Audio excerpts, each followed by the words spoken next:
Christopher Tapiheru, umur 37 tahun ini, eh domisili Jakarta, melayani di GBI Newman International Church sebagai teaching pastor dari 2015. Udah married, bulan Juli ini 11 tahun sama istriku, udah punya 2 orang anak laki-laki. So, itu aja paling ya. Apalagi sih? Oh ya, info aja nggak sekolah Alkitab, jadi nanya jangan susah-susah nanti ya. Siap. Nggak tahu banyak juga, nggak tahu banyak, jadi aku akan bisa yang saya jawab yang saya bisa aja ya, sisanya Brother Ricky yang akan jawab. Siap. Itu sih paling. Baik. Saya juga sudah menikah, Pastor. Saya menikah tahun 2019 ya. Udah sekarang istri lagi mengandung di Tuhan. Baik, kita mulai ya, sobat muda ya.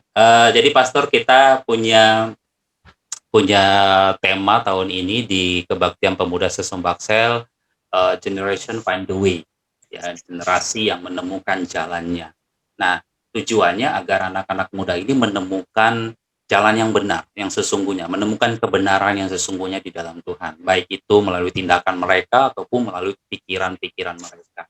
Nah, ada nih beberapa pertanyaan yang sudah saya share sama Pastor. Yang pertama itu, bisa nggak share dengan kita nih, Pastor, bagaimana sih Alkitab memberikan pemahaman terhadap anak muda tentang jalan yang benar itu sesungguhnya? Ya, salah satu ayat peringatan yang bagus ya untuk anak-anak muda itu di Pengkhotbah 12 ayat 1.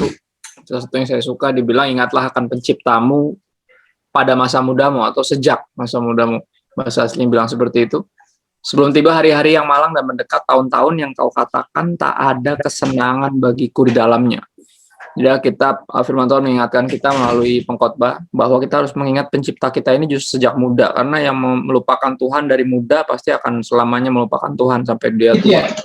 Nah, jadi dari awal kita harus serius sama Tuhan, sungguh-sungguh sama Tuhan, karena ya jalan yang benar itu hanya ada ini di KPS loh. Terus dia di Yohanes 14 ayat 6 dikatakan, akulah jalan dan kebenaran dan hidup, nggak ada seorang pun yang datang kepada Bapa kalau tidak melalui aku. Jadi dari muda kita harus mengetahui penting dan menyadarkan diri kita bahwa ya jalan yang benar cuma Yesus. Ya, keselamatan satu-satunya hanya ada di dalam Yesus, dan itu sejak muda harus disadari sehingga kita nggak mengabaikan Kristus. Kita berasa udah tahu ya Yesus Tuhan, ya udahlah gitu. Tapi kita sungguh-sungguh mengingat dan mengenal pencipta sejak masa muda. Itu sih paling hambanya. Oke. Kalau buat saya itu berlaku kayaknya buat semua orang ya, bukan cuma buat anak muda ya. Tapi buat semua orang. Jadi itu tadi gini, itu pemahaman Alkitab sebenarnya kan kita sudah memahami secara detail bahwa Yesus berkata, akulah jalan kebenaran dan kehidupan.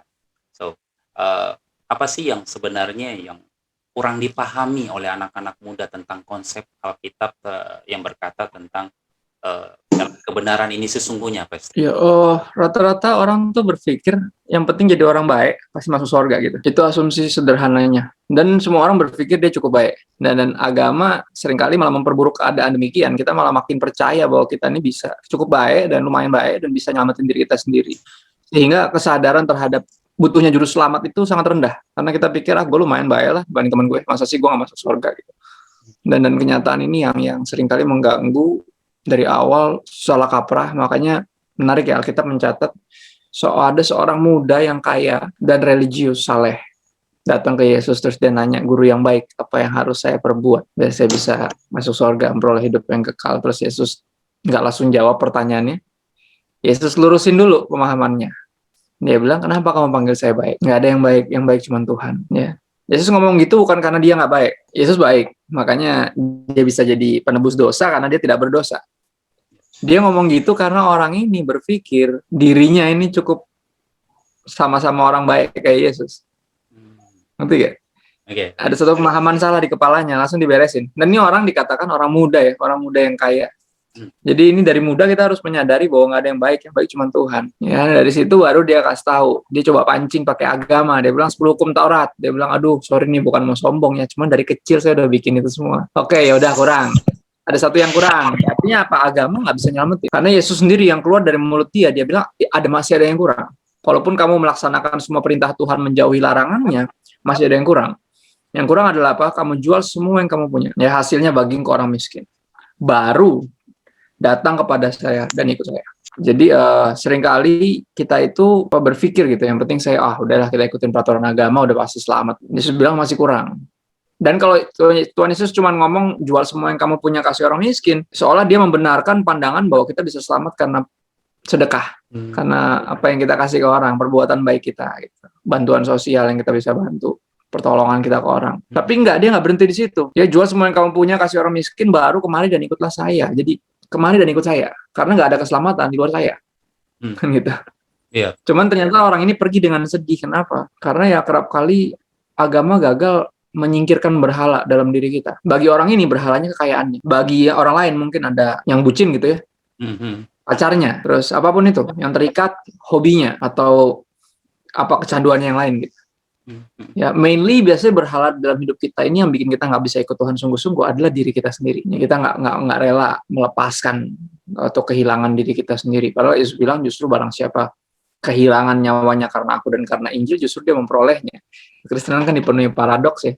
Kehilangan justru memiliki, ya kan, memberikan malah bertambah banyak. Ya selalu gitu kan. Kalau mau jadi yang paling besar justru jadi yang paling kecil, yang melayani gitu. Selalu kan Tuhan Yesus kan kayak gitu ya. Dan ini penting sih pengingat bahwa kita ini butuh juru selamat dan kita mestinya berhenti berpikir bahwa kita ini begitu. Dan dari muda harus kayak gitu. Kalau enggak nanti keagamawian, kesalehan agamawi kita akan memperparah keadaan itu. Musuh terbesar Injil sebenarnya bukan dosa, tapi agama. Membuat orang berpikir dia cukup baik, sehingga nggak perlu juru selamat. Ya nggak, bener nggak? Orang kalau bisa nyetir kan nggak perlu jurumudi ya. Jurumudi itu kan bahasa lain untuk sopir. Ya nggak? Orang kalau bisa nyetir ngapain pakai sopir? Sama. Orang berpikir kalau dia bisa nyelamatin dirinya sendiri, ngapain perlu juru selamat kan gitu. Dan ini yang mesti ditekankan sih dari muda bahwa nggak ada nama lain di bawah kolong langit ini yang olehnya kita bisa diselamatkan selain nama Yesus. Itu paling hambanya. Berarti menarik nih Pastor nih. Jadi Pastor bilang tadi bahwa musuh terbesar Injil itu sebenarnya bukan dosa tapi agama. Itu ya sebenarnya terjadi dalam dunia anak muda ya, yang gampang banget ninggalin agama hanya gara-gara sesuatu hal yang menurut mereka benar. Nah, jadi terkadang anak-anak muda ini berpikir bahwa apalagi anak-anak muda yang masih mencari jati diri nih Pastor nih ya. Mereka merasa bahwa ini jalan gue nih yang benar nih, menurut gue yang begini. Jadi kalau misalnya ada doi, misalnya ada siapa gitu yang narik gue untuk lari dari agama gue, ya sudah, ya gue menurut gue ini yang benar. Itu gimana tanggapannya? Sangat disayangkan sih ya, kegagalan untuk mengenal siapa yang kita lepaskan untuk apapun dan siapapun. Ya kalau kita lepaskan Tuhan yang adalah segalanya, berarti kita nggak punya apa-apa nanti. Ya lagunya bilang gitu kan, hanya kau milikku di sorga dan mestinya tiada yang kuingini di bumi, hanya kau. Sumber kuatku dan bagianku selamanya. Kalau Tuhan adalah bagian kita selamanya dan kita kehilangan Tuhan dan tuker dia untuk apapun dan siapapun, kita nggak punya apa-apa berarti. Dan itu yang mesti dari muda mesti disadarkan, karena ya seringkali abai untuk mengenal Tuhan sehingga menyadari betapa berharganya Kristus sehingga ditukar aja sama apapun yang dia lagi suka gitu. Yang ngasih anak kecil kan suka gitu kan, kadang ntar dikasih duit 100.000 lagi hadiah, misalnya lagi sincia gitu, lagi habis dapat angpau gitu ya, konghi gitu dikasih gitu 100.000. Cuma kan dia masih kecil nggak tahu tuh berharga kan. Tiba-tiba ada orang lihat, orang dapat duit 100.000 ditukar, mau permen nggak gitu. Mau dong, tapi sini yang merah-merahnya lembarnya sini buat abang, sini kasih abang. Kan dia nggak ngerti kan, dia taruh aja gitu 100.000. Terus bapaknya nanya, tadi mana angpau? Tadi aku tuker nih sama permen, 2 permen karet. Ngapain kata dia? Tuker yang segitu berharga cuma sama 2 permen karet nggak jelas gitu. Sama, kita kayak gitu seringkali. Kita tuker Tuhan yang paling berharga, Kristus yang adalah segalanya, dengan jodoh dan pangkat dan ya istilah itu kan 3 kan, harta, tahta, dan Chevrenata, ya kan? Harta, tahta, sama cinta, ya kan? Kita buang karena itu gitu. Sayang sih sebenarnya. Benar-benar. Dan itu sih paling yang aku coba ingetin sih anak-anak. Menarik tuh analoginya tuh. Jadi hal yang berharga menurut kita belum tentu itu berharga menurut Tuhan. Jadi gampang banget itu nukarinnya ya. Ya. Oke, selanjutnya nih Pastor nih.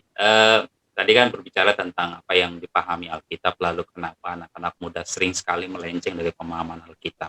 Sehingga apa sih yang membuat anak-anak muda ini lari dari jalan kebenaran itu? Atau hambatan mereka untuk menemukan jalan kebenaran itu apa sih sebenarnya?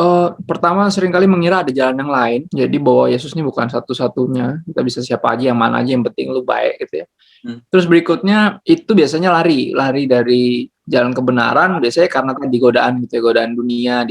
Di Lukas 8 ayat 14 ada satu bagian menarik. Di satu perikop yang cukup familiar ya, judulnya perumpamaan seorang penabur. Ya, penabur. Artinya ini aku akan kasih konteks anak muda yang mungkin tumbuh besar di keluarga Kristen sebenarnya, yang ada di gereja gitu. Maksudnya lari dari kebenaran kan berarti udah benar, cuma lari kan, ngerti ya? Udah benar gitu, udah benar bapaknya pendeta, ada papa malah papanya sintua gitu kan. Udah benar tuh sebenarnya tuh. Dia udah di gereja ya kan, ikut aposto. Udah benar tuh arahnya. Cuman keluar dari lari. Lukas 8 ayat 14 dibilang kayak gini. Yang jatuh dalam semak duri. Jadi ketika benih itu ditabur yaitu firman Tuhan, ada yang jatuhnya di tanah yang penuh semak duri. Ialah orang yang telah mendengar firman itu, bukan gak dengar.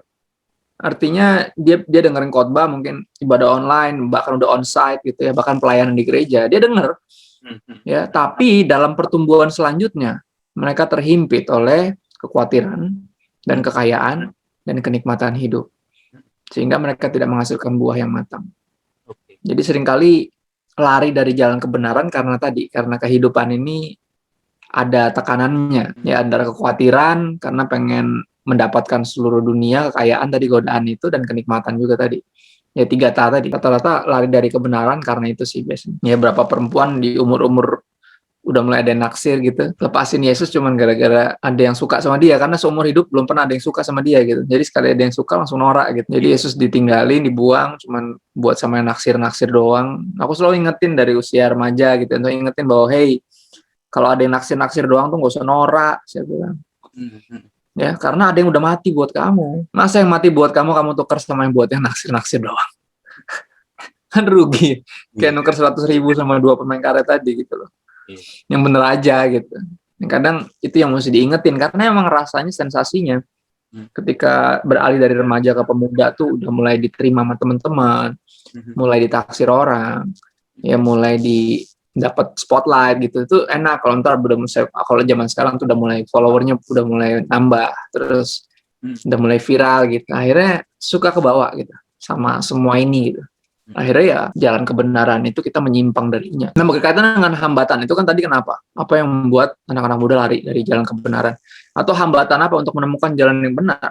Hambatannya terletak di keengganan sebenarnya. Ya, keengganan untuk mengenal Tuhan.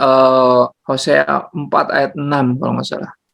Ya, dia bilang umatku binasa karena tidak mengenal Allah. Kenapa bisa nggak mengenal Tuhan? Umatku loh padahal. Artinya harusnya udah Kristen gitu, udah percaya. Mestinya gitu. Tapi binasa. Kenapa? Karena tidak mengenal Allah. Kenapa nggak mengenal? Karena menolak pengenalan, melupakan pengajaran. Itu gara-garanya. Jadi banyak firman yang udah didengar, banyak kebaktian yang udah diikuti, dihadiri, gitu. Bahkan banyak pelayanan yang sudah dilakukan, tapi pengenalan akan Tuhannya sama sekali minim. Gitu. Pengenalan pribadi ya. Makanya aku nggak pernah malu, selalu ngaku aku nggak pernah sekolah Alkitab, atau sekolah teologi. Karena nggak sekolah bukan berarti nggak belajar gitu. Karena aku dapati beberapa teman-temanku yang sekolah juga kuliahnya dia bikin apa ya?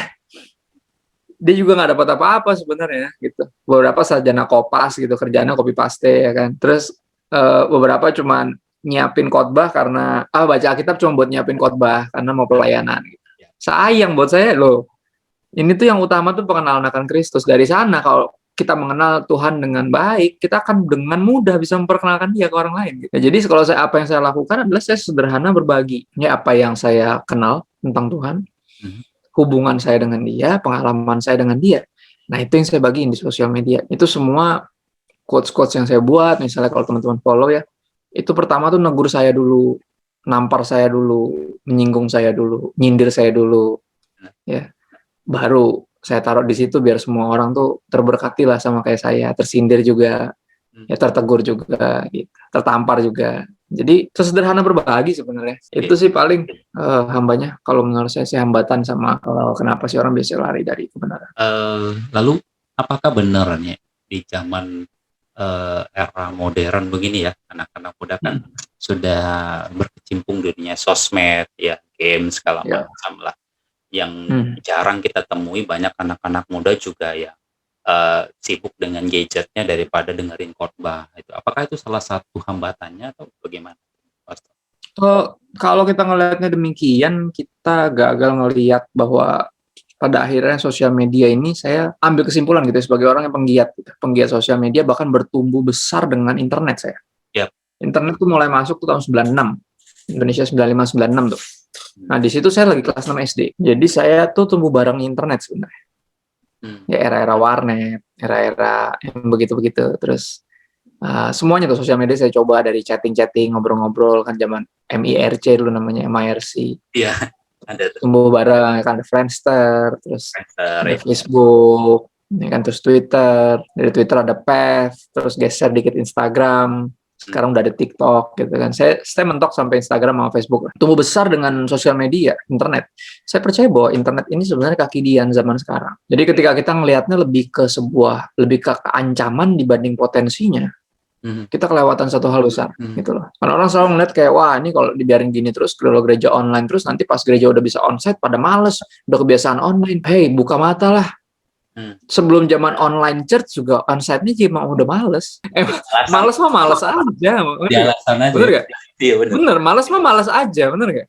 Bener. Kan suka gitu ya, kadang ada beberapa gereja yang udah onsite gitu. Saya waktu itu sempat ambil pelayanan di satu tempat, teman gembala itu teman papa saya, teman dekat. Karena papa saya almarhum meninggal di Oktober.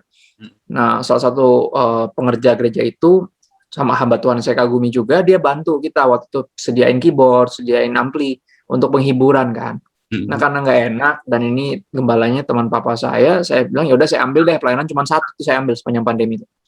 Onsite di tempat dia Natalan gitu. Dan ternyata emang saya bersyukur bahwa saya ambil kesempatan itu karena nggak lama di bulan Maret gembalanya meninggal gitu loh. Jadi saya kalau nggak ambil nyesel pasti saya. Iya. Karena ini teman baik papa gitu, dosen bahasa Ibrani, bahasa Yunani yang cukup disegani lah di Jakarta. Dan dia meninggal beliau. Nah, yang saya dapati kenyataan bahwa gini loh, ketika saya pikirkan, wah asik nih lagi onsite kan, saya pikir udah lama nggak kebaktian kan, pasti semangat nih gitu kan anak-anak mudanya nih, Natalan lagi kan. Oh saya masuk, saya pikir bakal semangat. Enggak dong, saya ngeliat apa yang saya lihat selama ini gitu, enggan-engganan gitu. Dengar khotbahnya juga gini, gitu. Kayak ya elah, gue pikir bakal koyok kangen jingkrak-jingkrak, enggak juga. Kalau malas mah malas aja gitu loh. Nah, jadi akhirnya kita harus belajar melihat bahwa si sosial media atau internet ini sebenarnya sebuah peluang untuk memperbesar jangkauan. Ya, kalau nggak ada pandemi kita nggak bisa kayak gini, kita nggak ngerti. Ternyata bisa gini. Iya, benar. Ternyata lu nggak perlu ngundang hamba Tuhan jauh-jauh, bayarin pesawat, ya kan? Duitnya segitu mahal, pengeluarannya gede, untuk dia bisa sharing di tempat lo. Ternyata pakai gini tuh bisa gitu loh. Cuman modal ya kan. Modal sebulan bayar $15 langganan ya, untuk 100 orang kapasitas. Potensinya juga besar. Dan itu yang nggak boleh gagal kita lihat lah. Maksudnya gini, meninggalnya sahabat saya Raditya Olowan beberapa minggu yang lalu ya membuka mata kita betapa potensinya ketika internet nih, sosial media bisa dipakai dengan maksimal. Dan berapa banyak jiwa yang bisa dijangkau oleh pelayanan yang seperti ini gitu loh ya. Kemarin saya nggak berusaha membesar-besarkan, tapi ketika dia meninggal terjadi revival, tiba-tiba ada kehausan rohani mendadak karena orang nggak nyangka kan di umur 36 hamba Tuhan yang dipakai Tuhan luar biasa di eranya, buat anak-anak muda khususnya, meninggal gitu. Dan langsung jadi rohani, dia mendadak gitu kan. Tiba-tiba jadi ngeliatin khotbahnya beliau, ditonton lagi. Khotbah yang tadi cuma view-nya paling 2.000, udah 3 tahun yang lalu, tiba-tiba jadi 12.000. Gitu. Tiba-tiba semua langsung penasaran kan, karena ada berapa orang yang di gereja lain di daerah belahan dunia mana atau daerah mana belum tahu siapa sih yang meninggal gitu. Dia punya, maksudnya pelayanan dia itu ternyata dampaknya itu lintas agama. Kayak gini, kemarin saya melayani di satu gereja, di satu persekutuan. Terus tiba-tiba suaminya yang pemimpin persekutuannya ngaku gitu. Pas saya ngomong kan tentang sahabat saya ini yang meninggal, terus dia bilang, saya jujur ya, saya mau kesaksian dikit dan sedikit ngaku deh, malu deh saya, dia bilang gitu ya. Saya kan nggak terlalu ngikutin sosial media ya. Dia bilang ya wajar sih om, aku bilang maksudnya nggak wajib juga sih, maksudnya umuran om juga pasti agak abai lah, paling-paling Facebook gitu kan, Instagram nggak ngikutin apalagi TikTok. Terus dia bilang, saya tuh jujur nggak tahu loh siapa tuh yang meninggal gitu kan. Tapi karyawan saya di kantor yang bukan beragama Kristen justru yang nanya sama saya. Itu Pastor Adit meninggal ya? Siapa tuh dalam hati saya? Tapi saya juga malu. Kenapa? Kok bisa-bisanya saya yang Kristen nggak tahu? Siapa Raditya Oloan, sedangkan karyawan saya yang bukan Kristen, dia lebih tahu gitu loh. Dia bilang, padahal dakwahnya bagus loh. Maksudnya dia banyak bangkitin orang tuh untuk nggak nyerah sama keadaan gitu, untuk bisa move on dari kesalahan masa lalu. Duh, yang nontonnya agama yang lain loh. Dia yang Kristennya sendiri karena gaptek gitu ya, dalam tanda kutip, nggak ngikutin gitu. Ini siapa yang mati? Gua juga nggak tahu. Ya kan? Dan itu buat saya jadi, akhirnya saya ngeliat bahwa ini tuh bukan pelayanan yang bisa dipandang sebelah mata gitu. Bahwa kemajuan teknologi ini, era modern ini harus berhenti kita musuhi, tapi mulai kita manfaatkan. Karena buat saya seringkali ya gereja sikapnya memusuhi dunia. Yep. Jadi akhirnya gagal ngejangkau karena emang nggak kenal juga. Gimana cara ngejangkau yang lu nggak kenal? Karena saling curiga, yang ini takut ketularan, yang sana takut dikotbahin kan gitu. Akhirnya saling begini udah, nggak ada hubungan, nggak ada apa, nggak bisa saling mempengaruhi karena nggak kenal gitu. Dan akhirnya saya banyak belajar bahwa ternyata ini dampaknya besar. Jadi kita harus lebih banyak ngelihat ininya sih peluangnya dibanding ancamannya. Aku tutup pertanyaan ini, kan pertanyaan ketiga ya, sebenarnya cuma 3. Sisa kita ngobrol kan ya. Yep. Yesaya 60 ayat 1 sampai 3, ada 3 ayat yang bagus. Pasti pernah dipakai lah buat KKR. Biasanya KKR-nya kayak rise and shine, pokoknya apa, bangkit dan bersinarlah ya kan, pasti pernah lah KKR anak muda pakai Yesaya 60 nih. Yesaya 60 ayat 1 sampai 3, coba lihat. Ya, bangkitlah menjadi teranglah, atau bangunlah dan bersinarlah sebenarnya. Ya, bukan jadi terang. Bangkit dan bersinar artinya bangun kepada kenyataan bahwa kamu ini terang dunia, kata Tuhan. Ya, sebab terangmu datang, M-nya huruf kecil, bukan terangnya Tuhan. Terangmu datang dan kemuliaan Tuhan terbit atasmu. Bahwa ternyata Tuhan ini berkenan atasmu. Dia justru yang ciptain kamu, dia yang selamatin kamu, dan dia yang rindu untuk memakaimu untuk kemuliaannya. Ya. Sebab terangmu datang dan kemuliaan Tuhan terbit atasmu. Sebab sesungguhnya, ayat 2, kegelapan menutupi bumi. Ya, semua agama berhasil ambil kesimpulan yang sama, bahwa dunia itu gelap. Dan kekelaman menutupi bangsa-bangsa, dan orang-orang yang ada di dunia semuanya hidup dalam kegelapan. Nggak bisa lihat, buta, karena kelam sekali. Ya. Tetapi, ada kata tetapi di situ, terang Tuhan terbit atasmu. Ya, tapi dia menunjukkan jalan kepadamu. Ya, light of the world, step down into darkness, open my eyes, let me see. Benar nggak? Here I am to worship. Depannya gitu kan? Light of the world, you step down into darkness. Open my eyes. Terang dunia itu telah datang ke dalam dunia dan membuka mata kita untuk melihat. Jadi kita nggak selamanya berjalan dalam kegelaman. Tapi apa? Terang Tuhan terbit atasmu dan kemuliaannya jadi nyata atasmu. Penyelamatannya. Ya, pemulihan yang dia kerjakan dalam dirimu. Ya, kayak ya kisah almarhum, salah satu yang paling powerful lah ya. Orang yang hancur, bukan hanya makin narkoba, bandar narkoba. Nikah karena married by accident sama konsumennya sendiri kan gitu kan, istrinya kan dulu kan yang biasa beli narkoba sama dia gitu, diubahin luar biasa jadi pendeta ya, dan di usia muda di umur 36 udah mencapai yang mungkin beberapa pendeta zaman dulu ya baru bisa capai dalam puluhan tahun pelayanan, jangkauan puluhan ribu, ratusan ribu orang. Ya, tapi sekarang bisa dijangkau dalam waktu yang mepet. Kenapa? Karena dia manfaatin waktu yang ada, yang sisa ini. Ya, dia nggak terlalu mikirin dirinya sendiri sampai meninggalnya. Bahkan wakilnya selalu cerita bahwa kerap kali dia dalam masalah finansial karena emang dia ini melayani anak-anak muda semua. Pelayanan anak muda itu teman-teman nggak ada duitnya. Anak-anak muda itu bokeh, terus geblek. Kalau punya duit dipakainya buat yang enggak gitu. Nggak pernah dipikirin buat Tuhan, buat penginjilan. Bodoh amat, kalau punya duit juga habisnya nggak jelas gitu buat apaan gitu. Jadi pelayanan anak muda tuh nggak ada duitnya. Pelayanan anak muda marginal, ya pelayanan penjara, yang gitu-gitu tuh nggak ada duitnya semua. Ya, makanya kurang populer. Walaupun pelayanan anak muda seringkali orang tokohnya jadi populer. Karena anak muda itu kan ekspresif kan, diposting, di repost. Ya diapain gitu lah. Nah seringkali itu orang lihat populernya, padahal belum tentu juga populer sama dengan banyak duit, enggak juga. Ya, apalagi orang ini benar-benar tanggungannya besar ya, 4 anak, yang terakhir kebutuhan khusus, menggembalakan gereja yang semua isinya anak muda semua, yang bermasalah dalam keuangan, jadi dia kerap kali dalam keadaan nol gitu saldonya, tapi dia nggak pernah minta tolong, minjem. Dia nggak pernah nggak bayarin orang makan gitu. Dan itu yang mengagumkan sih buat saya, hidupnya diabdikan sepenuhnya buat Tuhan ya. Dan orang-orang kayak gini Lihat ayat berikutnya dibilang gini, orang-orang kayak gini tuh kemuliaan Tuhan jadi nyata atas mereka. Kenapa? Karena perubahan hidupnya itu terlalu drastis dan kesimpulannya cuma bisa diambil bahwa ini pasti Tuhan nih yang mengubah hidupnya gitu loh. Gimana cara orang bisa berubah sampai kayak gitu? Kalau bukan Tuhan yang ngerjain. Jadi dibilang kemuliaan Tuhan terbit atasmu, artinya hidupnya memuliakan Tuhan. Nah orang-orang yang seperti ini, coba lihat. Bangsa-bangsa berduyun-duyun datang kepada terang, follower banyak. Bangsa-bangsa berduyun-duyun datang kepada terangmu. Dia nggak pernah minta fallback, saya juga nggak pernah. Ada dua hal yang saya sepanjang main sosial media nggak pernah lakukan.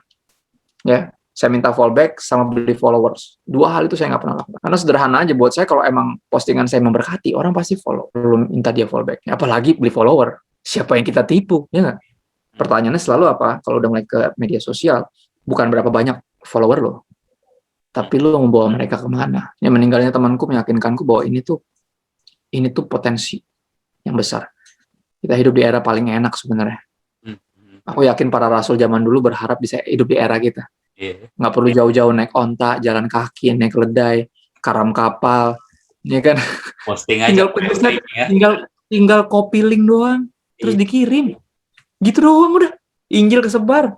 Teman-teman denger tentang Yesus.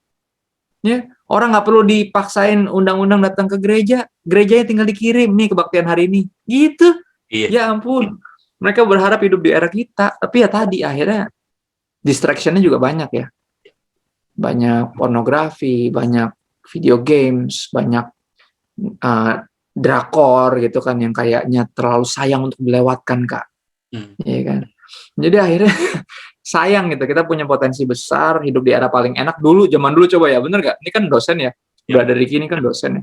Dulu kan ya ampun sulit, kita kalau mau belajar teologi mesti pinjem kartu perpustakaannya siapa ya kan, mampir pinjem buku, fotokopi kadang.